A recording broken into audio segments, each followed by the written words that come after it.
All right, good. Okay, so now you guys should be able to hear me, hopefully. Sorry about that. Can you just check real quick again? We'll have to wait 30 seconds, I guess. Oh, that's right. About 15. So now you guys can hear me. Apologize about that, some technical issues. So anyway, congratulations for going through that last 3 hours with us. You know, you've taken a huge step in your success. Basically you've learned a whole bunch of stuff. A lot of information was just thrown at you. And I'm sure you took as many notes as I have, probably even more. And your ideas are just spinning in your head, just thinking of where to go from here. Like, you know, you might be wondering how to take the next step or put all the pieces together. And that's what I'm here to help you with. So how does all this apply to you? The main takeaway for me, I just want to share, if it's okay, is that what Flo mentioned was you have to have a very clear goal of what you want to accomplish. And then you got to go to do research, find out what the top marketers are doing in that particular industry or selling the product that you want to promote. And then basically do what they're doing in a more unique way, in a better way, offer more, make it more simple for people, and more enticing for a more enticing offer, and also do it where they're doing it. So promote the same places that they are promoting, because that's what's been proven to work. My own little feedback on that is, you know, just to make sure you understand, you don't have to just do it where they're doing it. You can also do it where they're not doing it, but you got to make sure that wherever you choose to market, at least it's a good prospect of a place to market.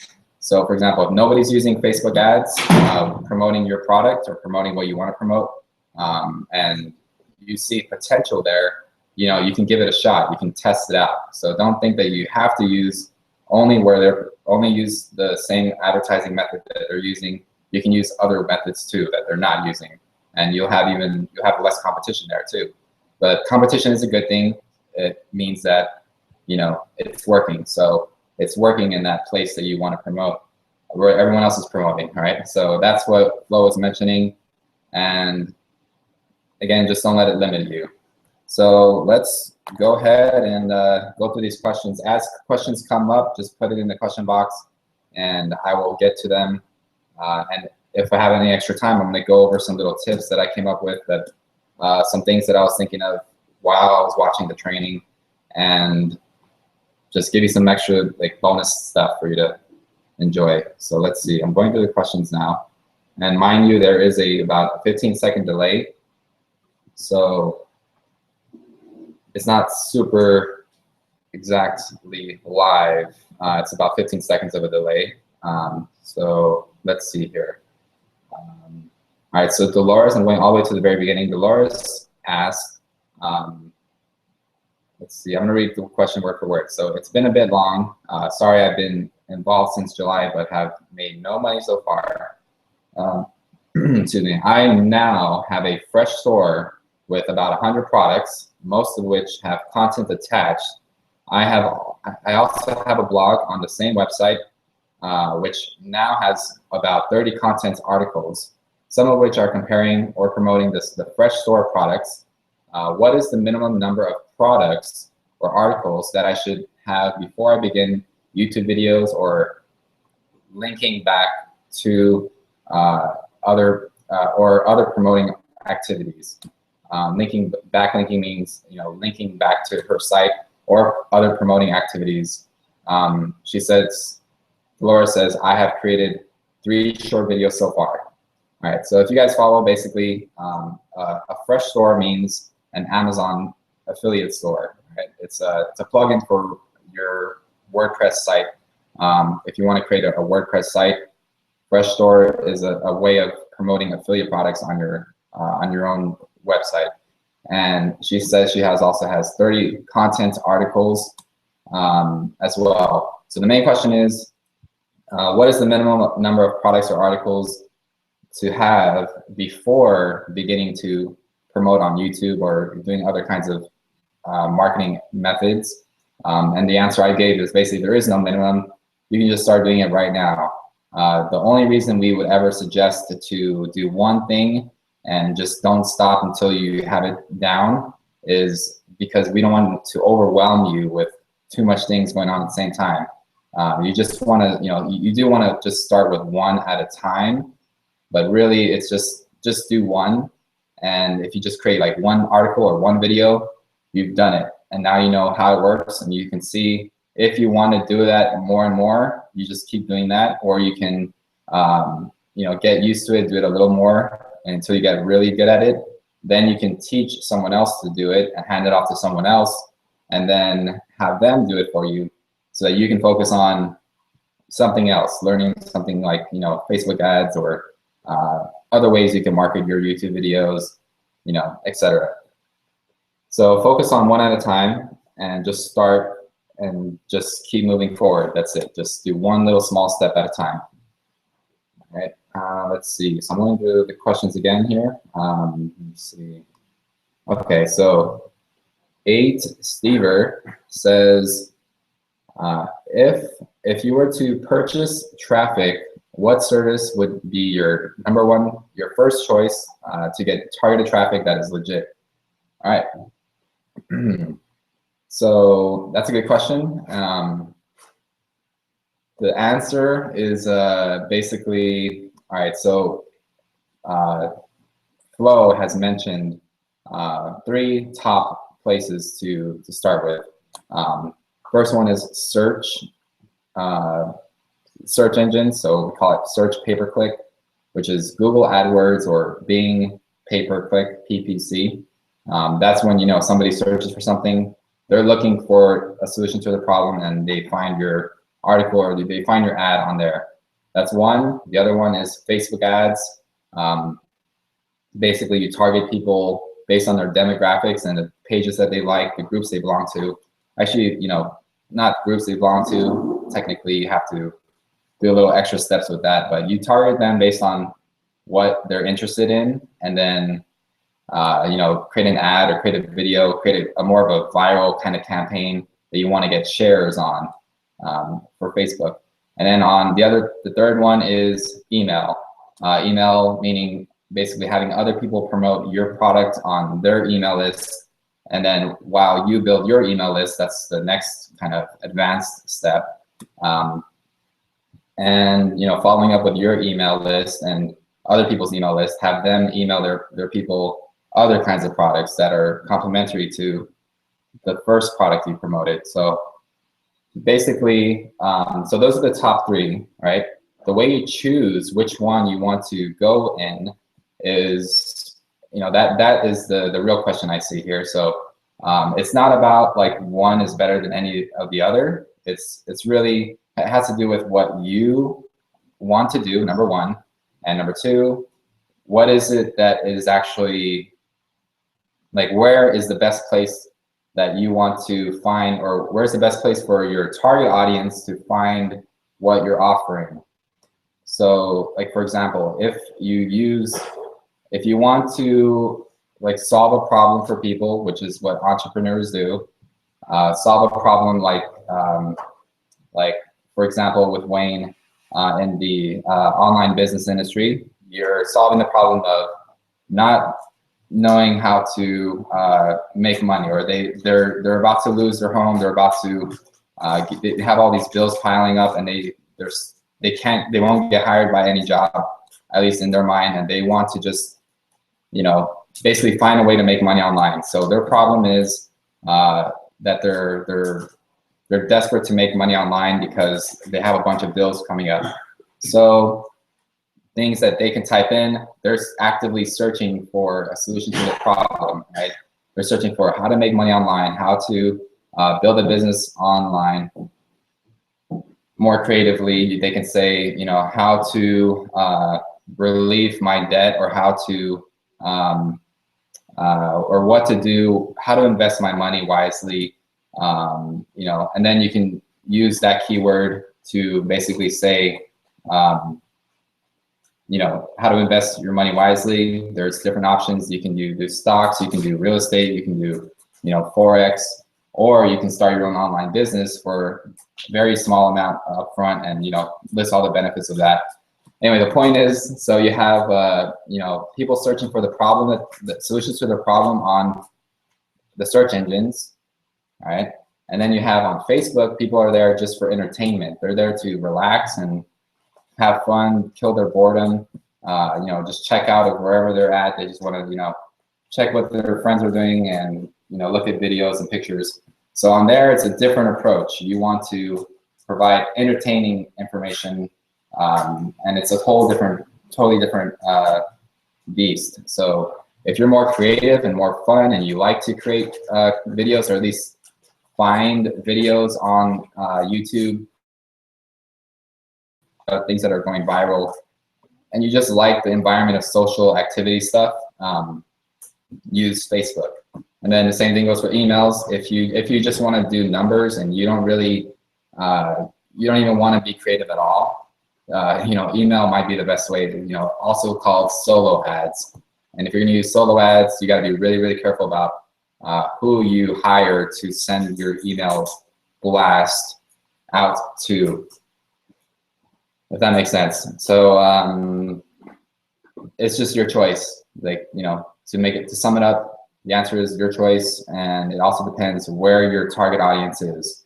All right. So some people might not be on Facebook. Your target audience might not be on Facebook, but they might be on Google, or they might not even use Google or Facebook, but they check their emails all the time.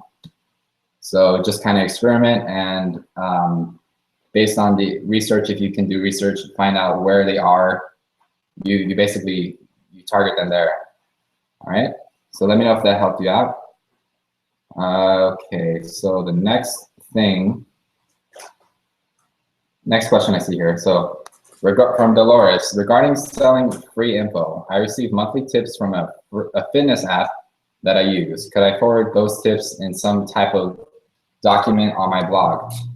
And of course, the answer is yes. There's no one stopping you unless it says in there that this information is copyrighted. You cannot use it, you cannot share it, you cannot distribute it or give any of it out for free or anywhere. If it says that, you can also ask them. You can send an email to the actual app owner and ask them if it's okay if you can promote this on your blog, and as long as you use a reference to them.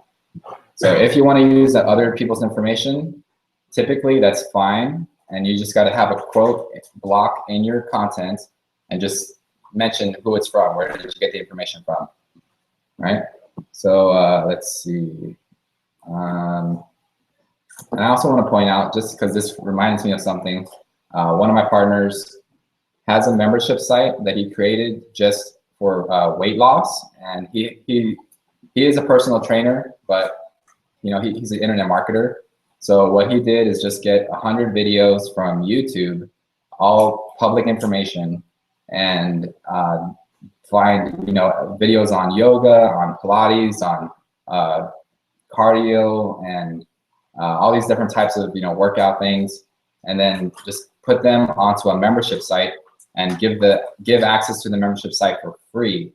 So it's free information. He just organized those videos for them, has it all in one central place. So by doing that, he's building a list of people interested in weight loss, and he's promoting his products to them, and you know, basically other people's products, all kinds of ways to monetize that. He has a fan page of probably about 5,000 people so far, and all he did was post videos, little snippets of those videos that he puts in his membership site, and then sends them to his fan page, and on there he gives the free access to the membership site. So anyway, I just want to point that out. So you can create a whole membership site with just other people's content on there. All right, so let's see here. All right, so 8, Steve Iser now asks, physical, would you use Facebook along with Bing also, maybe to split test? All right, so let's see. Would you use Facebook along with Bing ads also, maybe to split test? Okay, the answer is yes, I would. but not at the exact same time. You know, technically you cannot do it at the exact same time because you can only do one thing at a time, right? But if you had a team of people to help you manage those ads, then you can basically have, you know, one person working on the Facebook ads and one person working on the Bing ads, and just have them going at the same time if you have a team. But if you're doing it like you're just starting out, you need to start with one at a time. You know, just start with one, create an ad, you know, let it run. And as long as you're able, like actually able to spend the time on managing that ad and keeping track of it, and then, you know, split testing it, maybe about 20 minutes a day, that is focused on Facebook, then you can do that. And if you can block out time specifically just for your Bing ads, then you can do that. But again, the reason that we don't want you to do two things at the same time, running it on your own when you're first starting out, is because it can definitely get overwhelming, and it becomes like more information in your head, and things get mixed up, and you forget, you know, to check your Facebook, or you forget to do something. It's better to just do one at a time, and then once you're ready to, you know what you're doing, then you can like hand it off to someone else, then focus on learning something else. All right, so that's the questions that are in there so far that I see. And okay, so cool. I'm just looking at myself on the camera. It's still a delay. It's funny. All right, so anyway, I'm gonna go over real quick about some things that I see. And actually, all right, so all right, just some quick things. I'm gonna just go over some quick things. For those of you watching the recording, now I see there's very few people on here. But for those of you watching the recording, I'm gonna give you an extra bonus for staying on this long. Thank you. Let's see. So I want you to think about what he said about having the free offer, and then in the free offer, you're giving them something that leads to the thing that you want to sell. One of the things is, you know, giving a free offer of like a book or a course or some kind of step-by-step system. So if you think about it, really, the way that you can do that is if you give away 10, let's just say 5 or 10 things that 5 of the top things that people need to know before hiring, in order to choose the right, and then fill in the blank of your profession. So if you are, let's say, if you want to sell, if you're a real estate agent, for example, it's like 5 things everyone needs to know to choose the right real estate agent, or before buying a house. And just give that report away, and then they'll see you as, you know, you're the person who wrote the book that says, you know, how to do that or what to look out for, and you're giving them real good information, valuable tips. Then they see your name and they know, like, all right, well, this person must know a lot. This person, you know, must be very trustworthy with it. And you can also take another angle. You can say, you know, 5 things that you need to know to be, or 5 things, let's say, that make a trustworthy real estate agent, right? So then you're like the expert on being trustworthy, and you know, it's just another thing. It's like in their mind they're thinking, so this person is the person who wrote the book on how to be a trustworthy you know, real estate agent or sales rep in this company. So this person must be a trustworthy, you know, real estate agent or rep, etc. The other thing is, when you if you wanted to find product reviews, and you know, to look for products that, when you're deciding on a product to sell, basically, you know, think about all the things that you really love to do, that you are passionate about, because this is going to be your business. And not just the things that you're passionate about, like the topics, but think about what is it that you've been doing for the last, like before you got into this industry, before you got into learning about internet marketing. What did you do before that? And what did you do before that? What is your history? And think about what is the pattern? What is the thing that, no matter where you go into, whatever your profession is, it's your value that you bring. It's not really the title of your job title. It's what is it that you actually love to do? What is your core value that you offer to the world? That, if you just, you know, kind of meditate on that, just remember that that is one key thing that I would highly recommend thinking of before when you're deciding the product you want to promote. And the other thing is, if you were to check on dummies.com, this, you know, the company, they write books about anything, so real estate for dummies or websites for dummies, etc. Just go to dummies.com.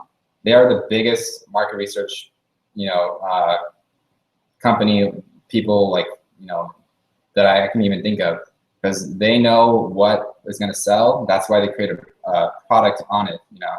So just go there, type in whatever kind of thing you want, any kind of general topic, and you can see all the things. Specifically what people are really buying is, you know, specific things like, you know, WordPress-for-Dummies.com or WordPress for Dummies, or, you know, small business for dummies, whatever. You know, those are the subtopics that people are interested in. So those can be products for you. And anyway, I don't want to like overwhelm you with too much stuff, but I want to cover later on in the upcoming days. I want to share more specifics on what he talked about in the sales funnel. What that really is basically the free giveaway, getting people to opt in to get something for free. And then what do you do after that? You add them to what's called an autoresponder that sends out the emails to them automatically. And what do you want to write in those emails? You want to build a relationship. You want to point out some problems that they might be having and things they might not even know about, and then promote your product to them. And then what comes next? The order page, the thank you page / sales page that he talked about, and, you know, then the delivery page. So anyway, just putting that whole thing together, it's a little advanced, but I just want to like point out like what you would, you know, what that looks like. So the free offer that he was talking about, that's basically called a sales funnel. That's what I want to talk about in the coming days.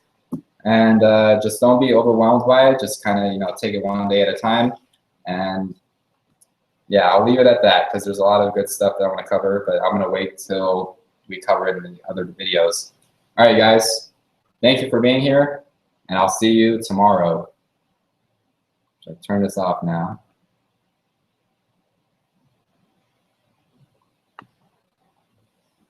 Yeah, so you just kind of